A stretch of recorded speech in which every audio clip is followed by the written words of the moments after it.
In fact अगर लंबी अवधि की बात करें तो देखिए हमको एक रेडीमेड गारमेंट मैन्युफैक्चरिंग कंपनी पसंद है जो कलकत्ता बेस्ड है। कंपनी का नाम है आइरिस क्लोथिंग लिमिटेड। ये कंपनी बेसिकली 2004 में स्वाति इनकॉर्पोरेट हुई थी और अभी डोरेमी नाम के ब्रांड से अपने प्रोडक्ट्स बेचती है। करीबन 26 स्टेट में ये काम करती है, 150 डिस्ट्रीब्यूटर है और अभी इन्होंने डिज्नी के साथ एक बहुत बड़ा करार किया है। इनफैक्ट डिज्नी का जो भी कार्टून कैरेक्टर्स है वो उनके टी शर्ट्स पे और गारमेंट्स पे लगा दी जाएंगे और उनको एक्सक्लूसिव राइट्स मिले हैं कि ये डिज्नी का जो प्रोडक्ट है वो ग्लोबली भी एक्सपोर्ट कर सकते हैं। कंपनी के पिछले साल नतीजे भी देखे तो ठीक ठाक थे। करीबन 115 करोड़ का रेवेन्यू, उसके ऊपर साढ़े आठ नौ करोड़ का प्रॉफिट आया था। पहले क्वार्टर की बात करें तो 20-21% का एबिटा मार्जिन आ चुका है, करीबन 3 करोड़ का प्रॉफिट है। मैनेजमेंट कमेंट्री काफी स्ट्रांग है। हमारा अनुमान है कि कम से कम 14 से 15 करोड़ का प्रॉफिट इस साल आएगा और उसके बाद FY25 के लिए करीबन 20-22 करोड़ की प्रॉफिट आएगी। मोस्ट इंपॉर्टेंटली एक्सपोर्ट अपॉर्चुनिटी काफी बढ़िया लग रही है और अभी तो कंपनी एक्सक्लूसिव आउटलेट्स भी बनाने की बात कर रही है। कम से कम 4 या 5 आउटलेट वो इस साल करंटली लॉन्च करेगी। तो ये सारा देखते हुए मुझे लग रहा है कि अर्निंग्स ग्रोथ जो है वो कम से कम 20-25% अगले 2 साल के लिए आएगी। तो करीबन 105-106 का एक टारगेट प्राइस लेके यहाँ पे 12 से 15 महीने की अवधि के लिए खरीदना चाहिए। कंपनी का नाम स्वाति आइरिस क्लोथिंग लिमिटेड है और टारगेट प्राइस ओके सर। 105 से 106। देखिए मुझे लग रहा है कि वोल्टास एक काफी बड़ा दिग्गज प्लेयर है एयर कंडीशनिंग मार्केट में और जिस प्रकार का सीजन अभी हो चुका है मेरे ख्याल से at least in the next 6 to 12 months अगर इनका नजरिया है तो कम से कम 950-960 रुपए का टारगेट प्राइस इनिशियली लग रहा है। कंपनी इन्होंने काफी अच्छी चुनी है। मेरे ख्याल से मार्केट शेयर भी वोल्टास का काफी डोमिनेंट है। ऑर्डर बुक भी काफी अच्छे है। बहुत डोमेस्टिक मार्केट्स में भी टेलविंड्स काफी अच्छे हैं। तो 950 960 का लेवल एक बार आता है तो थोड़ा सा मुनाफा वसूल कर दे, वही राइट टाइम होगा इनको प्रॉफिट कमाने के। स्वाति मुझे लग रहा है बहुत ही बेहतरीन लेवल पे इन्होंने एंटर किया है और यही इक्विटी की पावर होती है कि आपको मल्टीबैगर रिटर्न्स मिलते हैं। तो 10 गुना पैसा ऑलरेडी हो चुका है। मेरे ख्याल से देखिए कम से कम अपना कैपिटल जो इन्होंने लगाया वो निकाल दीजिए और अगर इनका नजरिया कम से कम 12-15 महीने है तो मुझे लग रहा है कि न्यूक्लियस सॉफ्टवेयर एक वेल एस्टैब्लिश सॉफ्टवेयर प्लेयर है। हालांकि सॉफ्टवेयर कंपनीज में अभी थोड़ी सी चैलेंजेस चल रही है लेकिन उन्होंने अपने नंबर्स काफी अच्छे प्रेजेंट किए। तो अगले 12-15 महीने में अगर ये होल्ड करते हैं तो मुझे लग रहा है कि 1050-1100 का लेवल डेफिनेटली पॉसिबल लग रहा है। तो थोड़ा सा एक मुनाफा कमा ले, थोड़ा सा प्रॉफिट बुकिंग कर ले और बैलेंस क्वांटिटी कम से कम 12-15 महीने के लिए होल्ड करने, यही राय रही।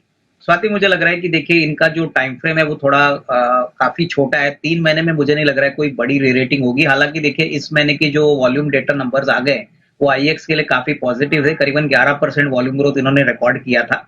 बट मेरा मानना है अगर ये 6 से 8 महीने का नजरिया लेते हैं तो मेरे ख्याल से 165-175 का एक मीडियम टर्म टारगेट मिल सकता है क्योंकि प्राइस अभी 133 है, इनकी बाइंग प्राइस 170 है। तो मैं इनको राय दूंगा कि अगर हो सके तो थोड़ा एवरेज भी करें लेकिन 165-175 नेक्स्ट 3 to 6 मंथ में पॉसिबल लगा है।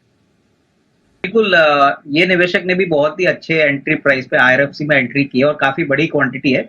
मैं इनको यही कहूंगा कि देखिए नियर टर्म में तो स्टॉक ऑलरेडी बहुत सिग्निफिकेंटली भाग चुका है और हमको लग रहा है कि जो नियर टर्म का टारगेट प्राइस हमको दिख रहा है वो करीबन 80 से 85 रुपया है। लेकिन आपने इतनी बड़ी क्वांटिटी ली है तो कम से कम 20-25% प्रॉफिट जो है वो बुक कर लीजिए, बैलेंस क्वांटिटी होल्ड कर लीजिए क्योंकि नॉर्मली क्या होता है कि निवेशक प्रॉफिट बुक करना थोड़ा सा समझते नहीं है। तो मैं समझता हूँ कि थोड़ा सा तो प्रॉफिट बुक कर लीजिए और बैलेंस क्वांटिटी का मुनाफा लेने के बाद जो बैलेंस क्वांटिटी बचेगी वो कम से कम 12-15 महीना होल्ड करिए। करीबन 80-85 का फर्स्ट टारगेट बनता है। देखिए यहाँ पे भी ऑलमोस्ट डबल हो चुका है। इन्होंने 68 में खरीदा है, अभी प्राइस 131-132 है। देखिए टेक्समैको रेल ज्यादातर वैगन मैन्युफैक्चरिंग में है और वैगन मैन्युफैक्चरिंग का जो फ्लेवर स्पेशली रेलवे थीम से जुड़ा हुआ है।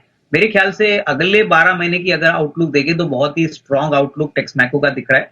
तो यहाँ पे अगर हो सके तो यहाँ पे 165-170 का एक नियर टर्म का टारगेट बनता है तो वहां पे होल्ड करे। मेरे ख्याल से बहुत ही अच्छा प्राइस लिया है तो इनकी मार्जिन ऑफ सेफ्टी भी अच्छी है। तो 165-170 ओवर द नेक्स्ट 12-15 मंथ यहाँ पे होल्ड करने की राय। देखिए यहाँ पे भी हमने देखा है कि सरकारी बैंक्स में बहुत स्ट्रॉन्ग फ्लेवर मार्केट ने पकड़ा है और बैंक ऑफ इंडिया के नंबर्स भी अच्छे थे। करीबन मुझे लग रहा है कि 130-135 का एक नियर टर्म का टारगेट बनता है। तो करीबन इस लेवल से भी अच्छी खासी अपसाइड परसेंटेज टर्म्स में आपको मिलेगी। तो नजरिया 12-15 महीने का रखिए और 130-35 का टारगेट प्राइस आप एक्सपेक्ट कर सकते हैं। कि पीएनबी इन्होंने बैंक तो काफी अच्छा चुना है लेकिन थोड़े से ऊपरी लेवल पे इन्होंने शेयर खरीदे हैं। मेरे ख्याल में अगर 6 से 8 महीने का नजरिया है तो 105-110 का एक नियर टर्म का टारगेट बनता है तो यहाँ पे होल्ड करिए। डेफिनेटली मुझे लग रहा है कि Q2 के नतीजे काफी अच्छे रहेंगे, क्योंकि Q1 के नतीजे बहुत ही सरप्राइजिंगली बहुत नंबर्स अच्छे थे। और जिस प्रकार का क्रेडिट ग्रोथ सिस्टम है, पीएनबी को भी फायदा होना चाहिए। तो 105 110 का टारगेट के लिए अगले 6 से 8 महीने के लिए ये होल्ड करें। कि पहले दो शेयर जो इन्होंने लिए हैं वो बहुत ही अच्छे लॉन्ग टर्म पिक्स है। अगर हम आरवीएनएल की बात करें तो देखिए ये भी रेलवे इंफ्रा थीम वाला स्टॉक है। आईआरएफसी की अभी हमने आपको बात की कि इंडियन रेलवेज को फाइनेंसिंग में काफी मदद करता है। करीबन 30-40% जो रेलवे कैपेक्स होता है वो आईआरएफसी फाइनेंस करता है। तो दोनों शेयर्स में लंबी अवधि के लिए यहाँ पे वो पोजीशंस होल्ड कर सकते हैं। सुजलॉन की बात करें तो मुझे पता नहीं कौन से प्राइस पे इन्होंने एंटर किया है, लेकिन सुजलॉन में हमको लग रहा है कि नियर टर्म का जो फेयर वैल्यू और टारगेट प्राइस रहेगा वो 34-35 रहेगा। उसके बाद आपको Q2 के नंबर्स इवेल्युएट करने पड़ेंगे, क्योंकि ₹5 से शेयर करीबन ₹30 पहुंचा है। तो ऐसे पेनी स्टॉक जब बढ़ते हैं तभी आपको थोड़ा चौकन्ना होना चाहिए। तो पहले दो शेयर ये लॉन्ग टर्म के लिए होल्ड करें। सुजलॉन एनर्जी में मुझे लग रहा है कि 35 के ऊपर अगर उनको भाव मिलता है तो एक बार मुनाफा वसूल कर। इनफैक्ट वैल्यू क्विक मैंने पहले आपको बताई थी, ये पोजिशनल 8 से 10 दिन के लिए। पहले जो कंपनी हमने आपको बताई आइरिस क्लोजिंग, वो एक एक्चुअली 12 महीने के लिए है, वो वैल्यू पिक रहेगी। अभी जो पोजिशनल पिक है वो हमको एसबीआई पसंद है। एसबीआई करीबन 593 का रेट चल रहा है। हमको लग रहा है कि अगले 8 से 10 दिन के लिए आपको कम से कम ₹610 का टारगेट प्राइस मिल सकता है। यहाँ पे 585 का आप स्टॉप लॉस रखिए। सो 8 से 10 दिन के लिए SBI positional pick for the next 8 to 10 days।